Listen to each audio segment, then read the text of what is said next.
நமச்சிவாய சிவாய நம. அனைத்து தமிழ் உள்ளங்களுக்கும் கனிவான வணக்கங்கள்.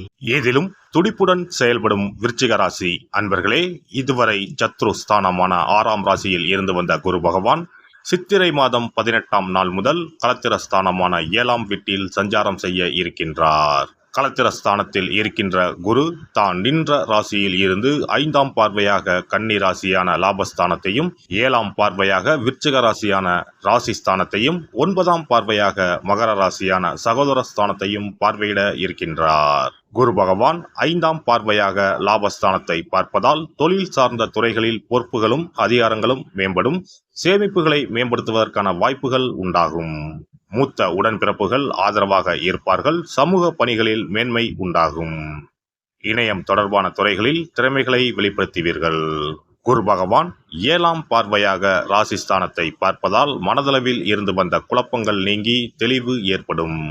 தோற்றப்பொழிவில் மாற்றம் உண்டாகும். பெருந்தன்மையான செயல்பாடுகளால் மதிப்புகள் உயரும். உடல் ஆரோக்கிய பிரச்சனைகள் கட்டுப்பாட்டுக்குள் வரும். குரு பகவான் 9ஆம் பார்வையாக சகோதரஸ்தானத்தை பார்ப்பதால் எழுத்து சார்ந்த துறைகளில் இருப்பவர்களுக்கு வித்தியாசமான வாய்ப்புகள் ஏற்படும். இளைய உடன்பிறப்புகள் ஆதரவாக இருப்பார்கள். நினைத்த பணிகளை எண்ணிய விதத்தில் செய்து முடிப்பீர்கள். மறைமுக திறமைகளை வெளிப்படுத்தி பாராட்டுகளை பெறுவீர்கள். மனதளவில் தன்னம்பிக்கையும் தைரியமும் மேம்படும். குரு பகவான் களத்திரஸ்தானத்தில் நிற்பதால் குடும்ப உறுப்பினர்களிடம் இருந்து வந்த கருத்து வேறுபாடுகள் குறைந்து ஒற்றுமை அதிகரிக்கும். தோற்ற பொலிவு மேம்படும். பேச்சுகளில் கனிவு உண்டாகும். குழந்தைகளை பற்றிய புரிதல் ஏற்படும். பூர்வீக சொத்துக்களின் வழியில் ஆதாயம் உண்டாகும். பெருந்தன்மையான செயல்பாடுகளின் மூலம் வெளிவட்டாரத்தில் மதிப்புகள் அதிகரிக்கும். குரு பகவானின் நட்சத்திர சஞ்சார பலன்கள். குரு பகவான் கிருத்திகை நட்சத்திரத்தில் சஞ்சரிப்பதால் குடும்ப உறுப்பினர்களிடம் இருந்து வந்த வேறுபாடுகள் குறையும். புதிய நபர்களிடம் தனிப்பட்ட விஷயங்கள் பகிர்வதை தவிர்க்கவும். தொழில் சார்ந்த கூட்டாளிகளின் ஒத்துழைப்பு தாமதமாக கிடைக்கும். பொருளாதாரத்தில் முன்னேற்றம் ஏற்படும். குரு பகவான் ரோகிணி நட்சத்திரத்தில் சஞ்சரிப்பதால் சுபகாரியங்களின் மூலம் மனதிற்கு மகிழ்ச்சி ஏற்படும். ஆடை ஆபரண சேர்க்கைகள் உண்டாகும். நெருக்கமானவர்களிடம் இருந்து வந்த கருத்து வேறுபாடுகள் நீங்கி ஒற்றுமை அதிகரிக்கும். வெளிவட்டாரத்தில் புதிய தொடர்புகளின் மூலம் ஆதாயம் அடைவீர்கள். குரு பகவான் மிருகசிரிச நட்சத்திரத்தில் சஞ்சரிப்பதால் மனதில் நினைத்த செயல்களை செய்து முடிப்பீர்கள். உத்தியோகம் தொடர்பான பணிகளில் இருந்து வந்த தாமதங்கள் விலகும். வெளிநாட்டு தொடர்புகளின் மூலம் ஆதாயம் அடைவீர்கள். கடன் சார்ந்த சில உதவிகளின் மூலம் மேன்மை ஏற்படும். குரு பகவானின் வக்கரகால சஞ்சாரத்தின் போது சுபகாரிய செயல்களில் அலைச்சலும் தாமதமும் ஏற்படும். சில அனுபவங்களின் மூலம் மனதளவில் பக்குவங்கள் பிறக்கும். வியாபார ரீதியான பயணங்களால் சில விரயங்களுக்கு பின்பே ஆதாயம் கிடைக்கும். உடன் இருப்பவர்கள் பற்றிய புரிதல்கள் ஏற்படும். பெண்களை பொறுத்தவரை மனதில் நினைத்த காரியங்களை செய்து முடிப்பீர்கள். உடன் பிறந்தவர்கள் ஆதரவாக இருப்பார்கள். திறமைக்கு உண்டான புதிய வாய்ப்புகள் கிடைக்கும். பாக பிரிவினை தொடர்பான விஷயங்களில் எதிர்பார்ப்புகள் நிறைவேறும். பணிபுரியும் இடத்தில் புதிய பொறுப்புகளும் உயர்வும் ஏற்படும்.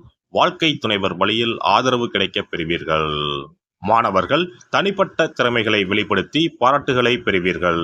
கட்டுரை மற்றும் இலக்கியம் சார்ந்த பிரிவுகளில் ஆர்வம் உண்டாகும். நண்பர்களின் ஒத்துழைப்பால் நல்ல மதிப்பெண்களை பெறுவீர்கள். உயர்நிலை கல்வியில் புரிதலும் தெளிவும் ஏற்படும். உத்தியோகஸ்தர்கள் உத்தியோகத்தில் சிறு சிறு அலைச்சல்கள் ஏற்பட்டு நீங்கும். நீண்ட நாட்களாக தடைப்பட்ட ஊதிய உயர்வுகள் சிலருக்கு சாதகமாகும். கலகலப்பான பேச்சுக்களின் மூலம் அலுவலகத்தில் நட்பு வட்டம் விரிவடையும். நுட்பமான சில விஷயங்களை புரிந்து கொள்வதற்கான தருணங்கள் உண்டாகும். வெளியூர் சென்று வேலை செய்வதற்கான எண்ணங்கள் கைகூடி வரும். வியாபாரிகளை பொறுத்தவரை வியாபார பணிகளில் லாபம் மேம்படும். வாகன பயணங்களின் மூலம் ஏற்ற இறக்கமான சூழல் உண்டாகும். மறைமுக போட்டிகளால் எதிர்பார்த்த சில வாய்ப்புகள் கிடைப்பதில் தாமதம் உண்டாகும். பொருட்களின் தேக்கம் உண்டானாலும் லாபங்களில் குறைவு ஏற்படாது. வேலையாட்களின் ஆதரவு மனதிற்கு திருப்தியை கொடுக்கும். கலைத்துறையில் இருப்பவர்களுக்கு தெளிவும் புத்துணர்ச்சியும் ஏற்படும். திறமைக்கு உண்டான மதிப்புகள் கிடைக்கும். மாறுபட்ட அணுகுமுறைகளின் மூலம் புதிய படைப்புகளை வெளிப்படுத்தி ஆதரவுகளை பெருக்கிக் கொள்வீர்கள். நுட்பமான சில கலை சார்ந்த விஷயங்களை புரிந்து கொள்வீர்கள். அரசியல்வாதிகள் பேச்சுக்களின் மூலம் அனுகூலமான வாய்ப்புகளை உருவாக்கிக் கொள்வீர்கள். பார்வை தொடர்பான பிரச்சனைகள் ஏற்பட்டு நீங்கும். கட்சி நிமித்தமான பயணங்களால் புதிய வாய்ப்புகள் உண்டாகும். சில எதிர்ப்புகளால் நினைத்த பணிகளில் தாமதம் உண்டாகும். நடைபெற இருக்கின்ற குரு பெயர்ச்சியில் முயற்சிக்கு ஏற்ப புதிய வாய்ப்புகளும் சிந்தனைகளில் தெளிவும் ஒத்துழைப்பான சூழல்களும் உண்டாகும். தம்பதிகளிடையே மனம் விட்டு பேசுவது புரிதலையும் அந்யோன்யத்தையும் ஏற்படுத்தும், தேவையற்ற விரயங்களை தவிர்க்கும். திங்கட்கிழமை தோறும் வில்வ இலையால் சிவபெருமானுக்கு அர்ச்சனை செய்து நல்லெண்ணெய் தீபம் ஏற்றி வழிபாடு செய்து வர தடைப்பட்ட சுபகாரியங்கள் யாவும் கைகூடி வரும். இனி குரு பகவானின் அருளை பெறுவதற்கு வியாழக்கிழமையில் எப்படி விரதம் இருக்க வேண்டும் என்பதனை பற்றி காண்போம். குரு பகவானின் அருள் இருந்தால்தான் வாழ்வில் மங்கள காரியங்கள் தடையின்றி நடந்து கொண்டே இருக்கும். இவரின் அருளை பரிபூர்ணமாக பெற வேண்டும் என்றால் அவருக்குரிய வியாழக்கிழமையில் விரதம் இருந்தாலே போதும். குரு பகவானுக்குரிய விரதத்தை கடைபிடிக்க நினைப்பவர்கள் சுக்கிலபட்சம் எனப்படும் வளர்பிறையில் வரும் வியாழக்கிழமைகளில் இந்த விரதத்தை இருக்கலாம். ஒரு வருடத்தில் தொடர்ந்து 16 வளர்பிறை வியாழக்கிழமைகள் வரும். இந்த நாட்களில் விரதம் இருந்தால் எண்ணற்ற பலன்கள் கிடைக்கும். 3 ஆண்டு காலம் இந்த விரதத்தை கடைபிடித்தால் குரு பகவானின் பூரண அருள் வாழ்நாள் முழுவதும் கிடைக்கும். வியாழக்கிழமை விரதம் இருக்கும் முறை. வியாழக்கிழமை அன்று அதிகாலையில் எழுந்து குளித்து மஞ்சள் நிற ஆடை அணிந்து உறுதியாக விரதம் இருக்க வேண்டும். அருகில் உள்ள கோவிலின் நவகிரக சன்னதிக்கு சென்று குரு பகவானுக்கு சந்தனம், மஞ்சள் போன்றவற்றை கொண்டு அபிஷேகம் செய்ய வேண்டும். பிறகு குங்குமப்பூ கலந்த பசும்பாலை கொண்டு குரு பகவானுக்கு அபிஷேகம் செய்து வழிபட வேண்டும்.